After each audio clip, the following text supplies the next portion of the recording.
Hi friends, நான் சகி. இது வன்காதல் செய்வேன் கண்மணியே.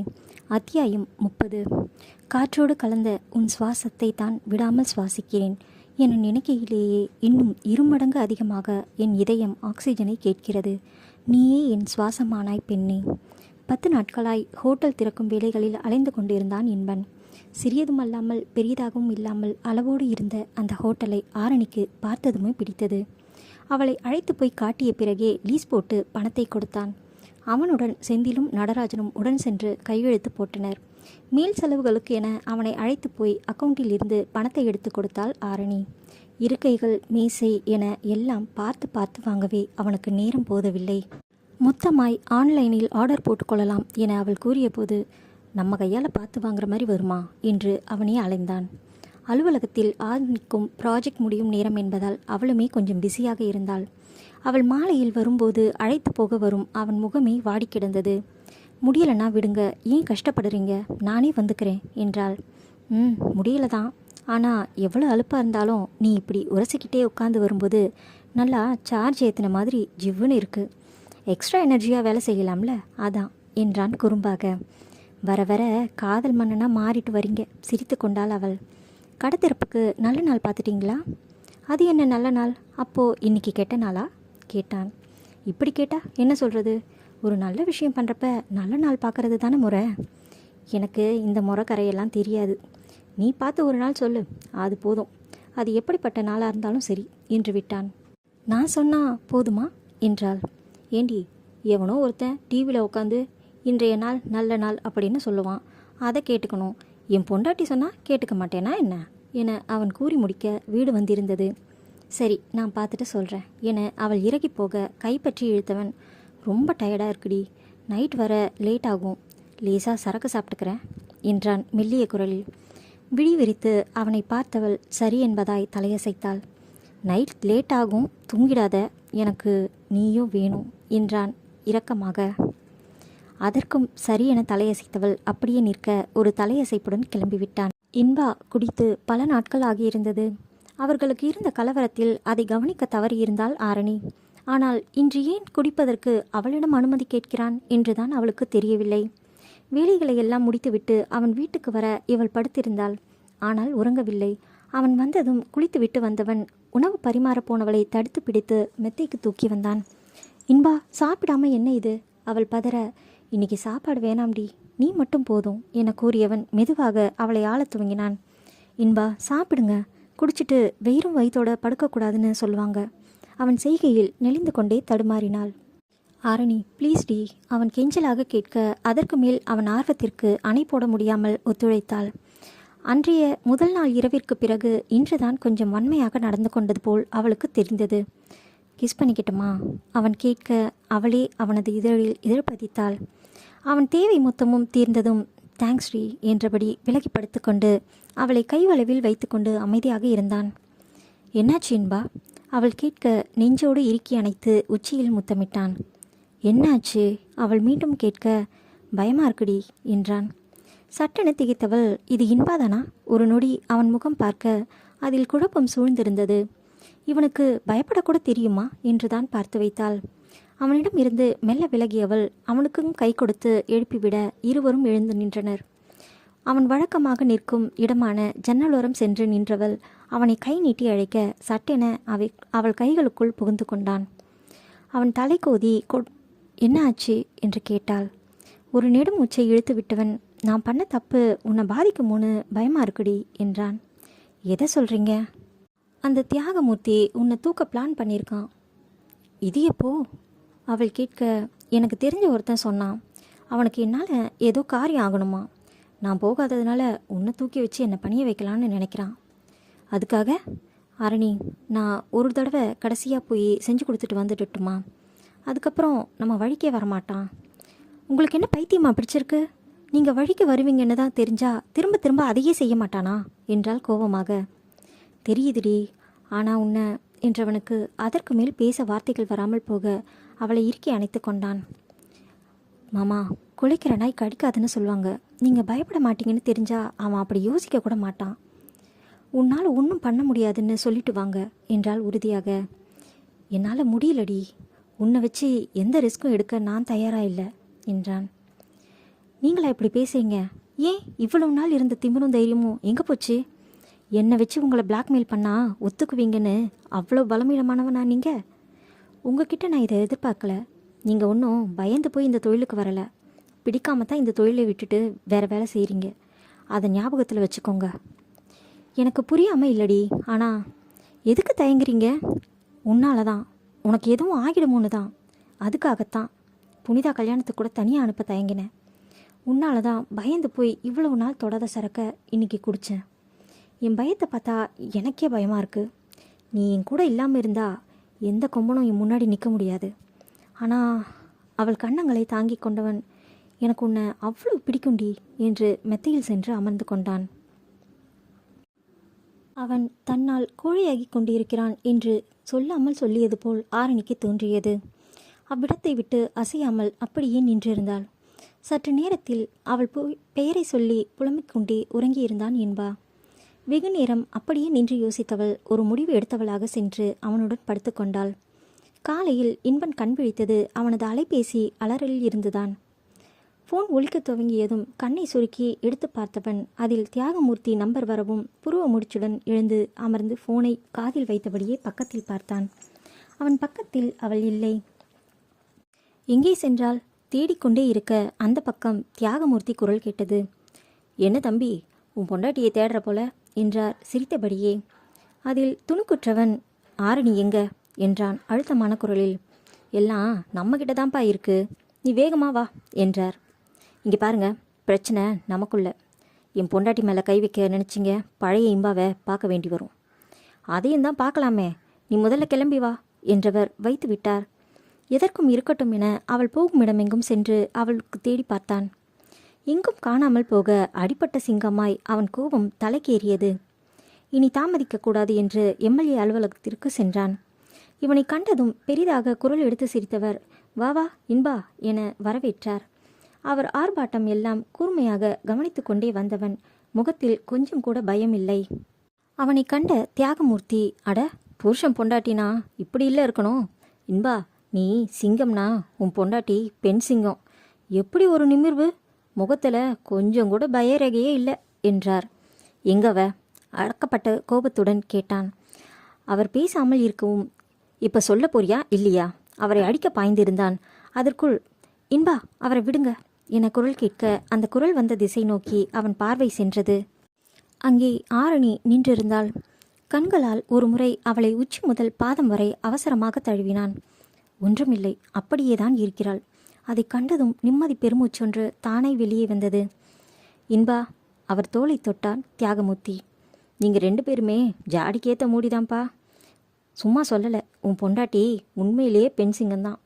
காலையில் என் முன்னாடி வந்து நின்று பேசின பேச்சில் அப்படியே ஆடி போயிட்டேன்னா பார்த்துக்கோ. ஏன் அவ்வளவு? ஏன் நம்ம அள்ளக்கு ஆறுமுகம் மிரண்டு போய் ஓடினவன் தான் இன்னும் வரலை என சிரித்தார்.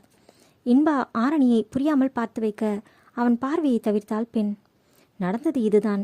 முன்தினம் இன்பா பேசியதில் இருந்தே உறக்கம் வராமல் தவித்த ஆரணி காலையில் எழுந்ததும் சத்தம் வராமல் தியாகமூர்த்தியை காண வந்துவிட்டு, யாருமா நீ? அவளை மேலிருந்து கீழ் வரை ஆறுமுகம் பார்த்து வைக்க ஓங்கி அவன் கன்னத்தில் அரைந்திருந்தாள் ஆரணி. பேசும்போது கண்ணை பார்த்து பேசணும், இல்லை கண்ணை நோண்டிடுவேன் என இறைந்தாள்.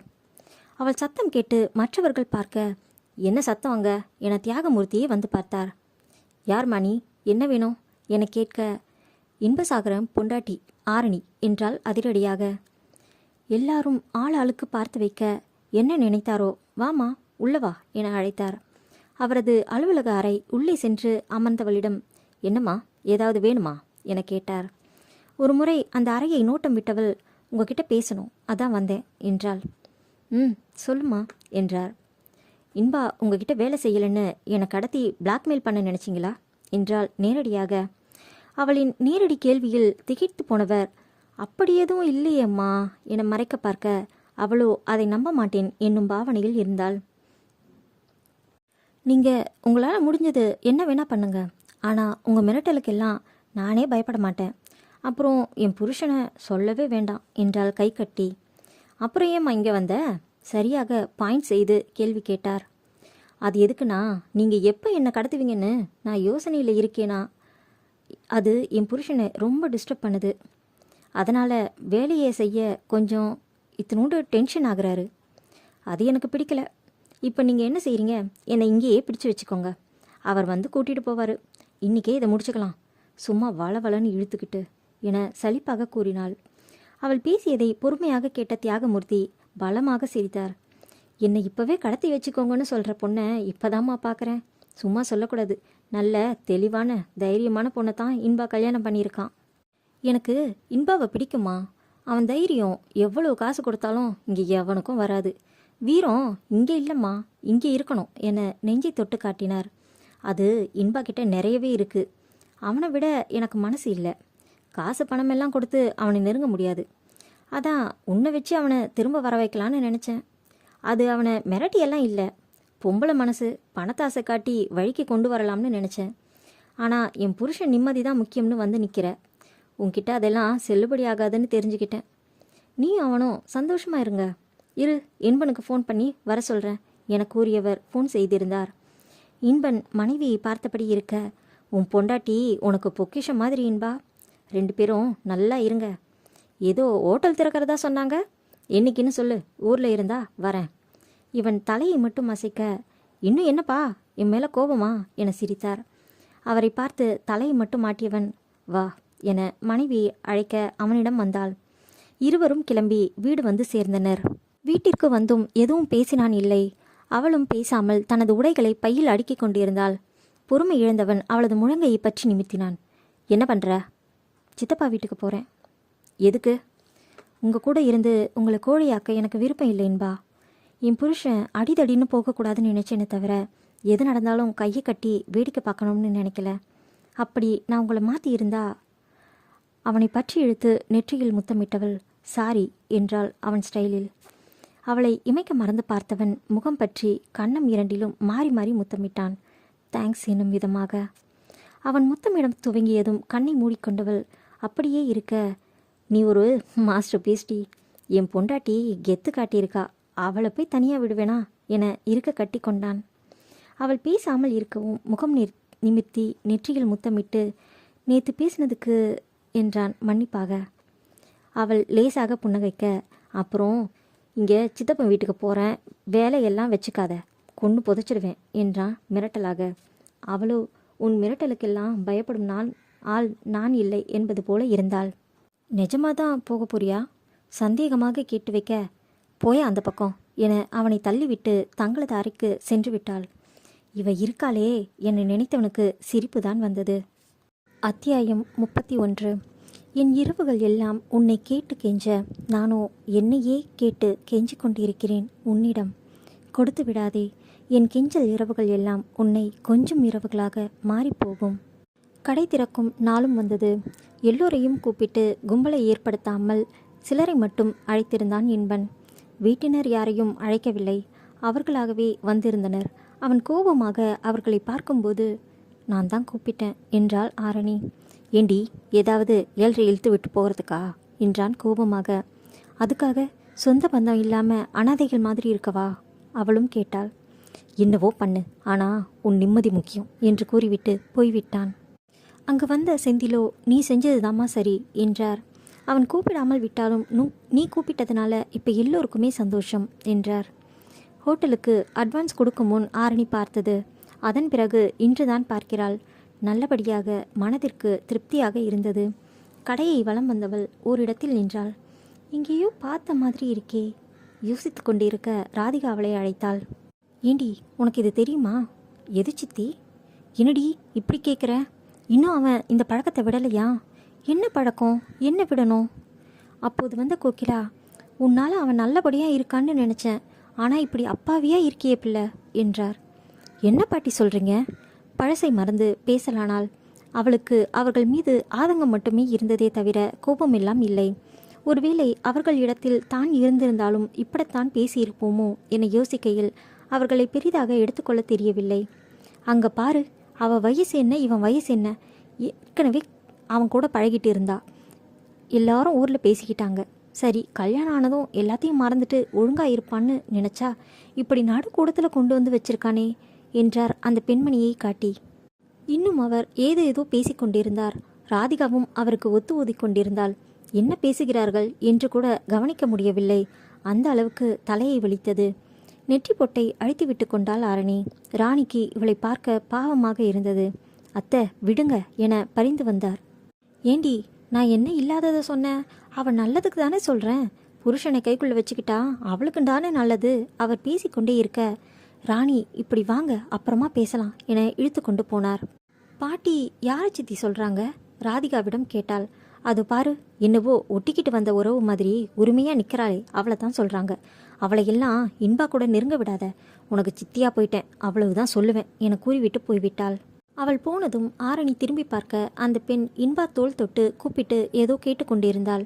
இவள் அப்படியே சில நிமிடம் அவர்களையே பார்த்து நிற்க அதை உணர்ந்தவன் போல இன்பா திரும்பி பார்த்தான். இவளை பார்த்ததும் அவன் வர அவன் பின்னாலேயே அந்த பெண்மணியும் வந்தாள். இவளை கண்டதும் ஆரணி, இது கிரிஜா என்றான். ஓ என இவள் புருவம் உயர்த்தி பார்க்க, வேலைக்கு ஆள் இருக்குன்னு சொன்னேன்ல என்றான். மீண்டும் ஒரு ஓ போட்டு இவள் நிறுத்தி கொள்ள, கனகாலமா இவன்ற மனுஷியை காட்டச் சொல்லி கேட்டனு, இப்பத்தான் சமயம் வந்தது போல என்றாள் அவள். இவள் புரியாமல் பார்க்க, சிலோன் மட்டக்களப்பு என்றான் அவன். நான் கதைக்கிறது விலங்கலையோ என்றாள் அந்த பெண் கிரிஜா. என தலையசைத்தவள் அங்கிருந்து அகன்று விட்டாள். திறப்பு விழா நேரத்திற்கு எம்எல்ஏவும் வந்துவிட அந்த இடமே பரபரப்பானது. ஆனால் நல்லபடியாக எல்லாம் முடிந்து கிளம்பும் நேரம் செந்திலும் ராதிகாவும் இன்பாவிடம் வந்தனர். கல்யாணம் முடிச்சு இன்னும் வீட்டுக்கு வரவே இல்லை, 2 பேரும் வீட்டுக்கு வாங்க என்றார் செந்தில். இம்மேல கோபமாக இருந்தா அதை இப்படி காட்டாதடா என கெஞ்சி கேட்டாள் ராதிகா. இன்பா எதுவும் சொல்லாமல் மனைவியை பார்க்க அவளுமே கணவனைத்தான் பார்த்து நின்றாள். சரி என்பதாக அவன் கண் மூடி திறக்க, வரோம் சித்தப்பா என்றாள். அடுத்து நடராஜன் வந்து நின்றார். இந்த பொம்பளைங்க ஏதாவது யோசிக்காமல் பேசிடுவாங்கடா, அப்புறம் மூக்க சிந்திட்டு அழுதுவாங்க.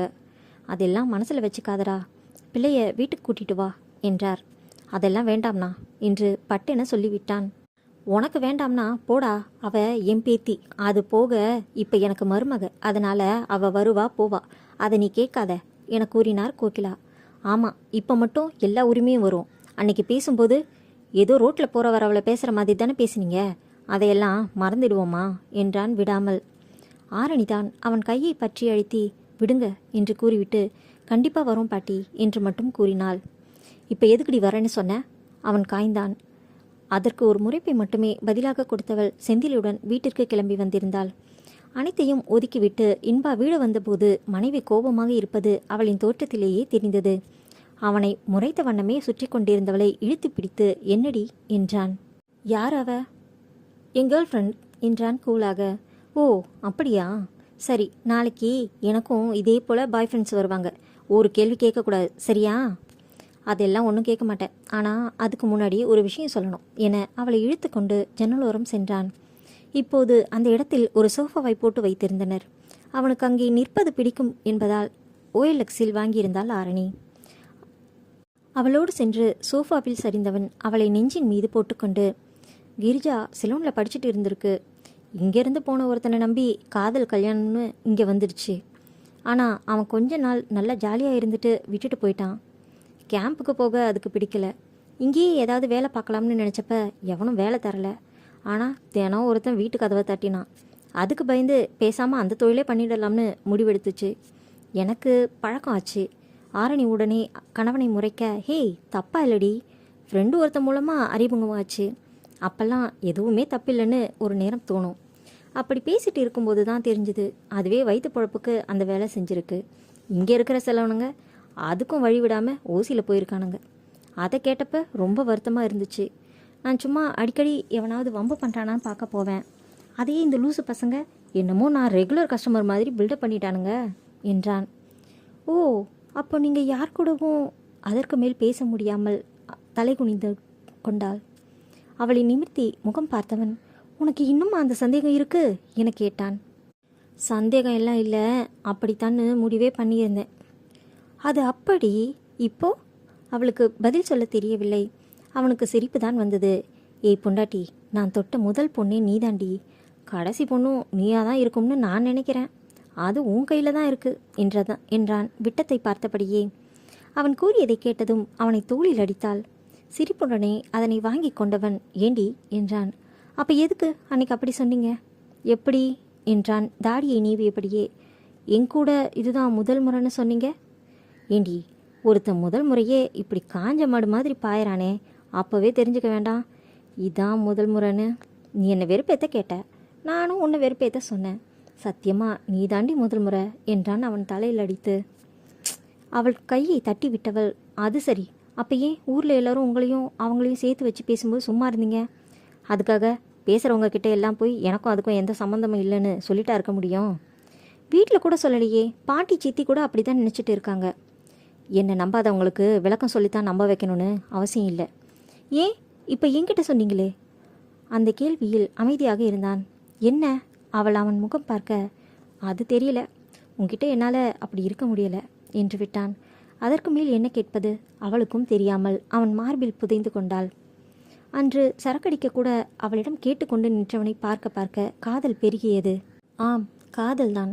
உன்னை காதலிக்கிறேன் என ஒரு முறை கூட நேரடியாக கூறிடாத அவன் மீது இப்போது அளவில்லா காதல் பிறந்திருந்தது. இது எப்படி சாத்தியம்? அவளால் சொல்ல முடியாது.